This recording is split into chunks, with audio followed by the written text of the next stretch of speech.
ईशान गया board meeting में राव साहब निशिकांत और बोर्ड मेंबर्स के फैसलों के खिलाफ। जी हाँ दोस्तों, गुम है किसी के प्यार के अपकमिंग एपिसोड में आपको देखने को मिलेगा कि जहां राव साहब सभी की पढ़ाई छुड़वाने के लिए बहुत सारी प्लानिंग करते हैं, उसमें उन्होंने सबसे बड़ा फैसला लेते हैं निशिकांत के साथ मिलकर कि स्कॉलरशिप सभी की रद्द कर देंगे और उसके स्वाभिमान को ठेस पहुंचेगी तो वो खुद ब खुद पढ़ाई छोड़ देगी। और बोर्ड मीटिंग में वो ये फैसला लेते हैं कि अगर कोई स्टूडेंट सक्षम हो या उसका विवाह हो जाए तो उसको स्कॉलरशिप नहीं मिलनी चाहिए। जिस पर ईशान कहता है कि मैं इसके खिलाफ हूँ, सभी इतनी होनहार छात्रा है, उसको उसके दम पे स्कॉलरशिप मिलनी थी, ना कि मेरे कहने पे। और सभी का विवाह हो चुका है, ये कोई मायने नहीं रखता। वो स्टूडेंट है, स्टूडेंट की बात हो रही है, विवाह हो गया हो या ना हो गया हो इससे कोई फर्क नहीं पड़ना चाहिए। तभी राव साहब चिल्लाते हुए कहते हैं कि तू मेरे फैसले के खिलाफ जाओगे ईशान भोसले। वहीं ईशान कहता है कि मैं इस बात को कभी नहीं मानूंगा। और इधर सभी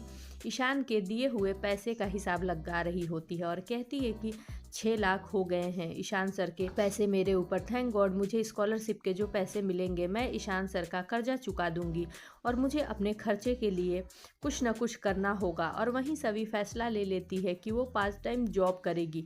अब देखना दिलचस्प होगा कि जब सबके सामने घर में ये सच्चाई आएगी कि सभी जॉब करना चाहती है तो अब सब क्या फैसला लेते हैं। एक तरफ राव साहब चाहते हैं कि सभी का घर से निकलना बंद हो जाए, जैसा कि अक्का साहब राव साहब को भड़काते हुए नजर आती हैं कि दूसरा शांतनु और ईशा इस घर में होते हुए नजर आ रहे हैं। जिस तरह ईशान सभी का ख्याल रख रहा है और वो ईशा की तरह अपनी हर बात शांतनु से जैसे ईशा मनवाती थी उसी तरह ये सभी मनवा रही है, तो हो न हो इस घर में वही चीज़ दोबारा से देखने को मिलेगा। जिस पर राव साहब अक्का साहब को डांटते हुए नजर आते हैं और कहते हैं कि तुम मेरे पास से चले जाओ। और वहीं अक्का साहब जब चली जाती हैं तो राव साहब सोचते हुए नजर आते हैं कि मैं इस लड़की को ईशा नहीं बनने दूंगा और ना ही ईशान को शांतनु।